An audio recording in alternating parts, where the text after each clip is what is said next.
আসুন শুনি রূপকথার কাহিনী। একটি রানী রাক্ষসী যে জানতো না কেউ হায়, যখন তখন সেই রানী মানুষ খেতে চায়। মানুষ রানীর ছেলে কুসুম কুমার, রাক্ষসী রানীর ছেলে অজিত কুমার।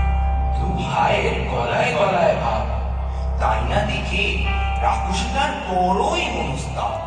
শুনেই গায়ে দিচ্ছে কাঁটা, কি কাণ্ড বাপরে বাপ।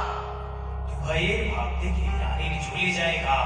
সে বলে, এবার হলে হেস্ত হেস্ত, মরবে দুটো ছাড়া। আপন পেটের পুত্র, সেই কিনা হলো সত্য। মর মর মর মর, দুটোকে কি আমি ছিটিয়ে খাবো। মর মর মর মর, ও দুটোকে খেয়ে তবে শান্তি পাবো।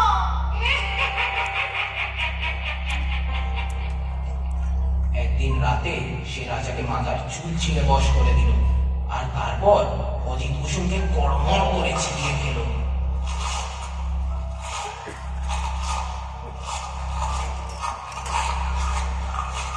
ছেলেকে খেয়ে রাক্ষসীর গা বমি বমি, শরীর যে বার।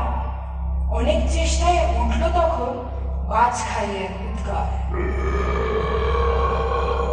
সঙ্গে সঙ্গে তার মুখ থেকে বেরিয়ে এলো দুটো ডিম, সোনার ডিম, লোহার ডিম।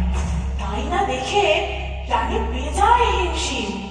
সে ডিমগুলো দিল পুঁতে বাঁশ বাগানের ধারে, শুকনো নদীর পাড়ে। পরদিন সেগুলো দেখতে পেল হারান নামের এক কৃষাণ। সে ভাবল, যদি সাপের ডিম হয় তাহলে বেঘরে যাবে যান। ডিম দুটোকে ফেললো ছুঁড়ে অনেক খালি দূরে। কি আশ্চর্য, দুই রাজকুমার বেরিয়ে এলো দুইখানে ডিম পুড়ে। আরে আরে হাতে বাটে ডিম, হাতে দুটো ডিম, আজ দেখুন পাখি। আরে আরে ডিমের মধ্যে দেখি রাজার দুটি ছেলে, কোথা থেকে এলে? চিমটির রং লাল, আরেকটা দেখি লাল কমলা, নীল কমলে ফটো দেখি, তাদের ফটো দেখি, তাদের ফটো দেখি। খোলা তরোয়াল হাতে রাজকুমারেরা এলো সে এক দেশে, যেখানে পক্ষ সেরা ঘুরে বেড়ায় মানুষের বেশি। সুযোগ পেলেই মন্ত্রী শান্তি ধরে ধরে খায়। সে দেশের রাজা তখন বড়ই দুশ্চিন্তায়।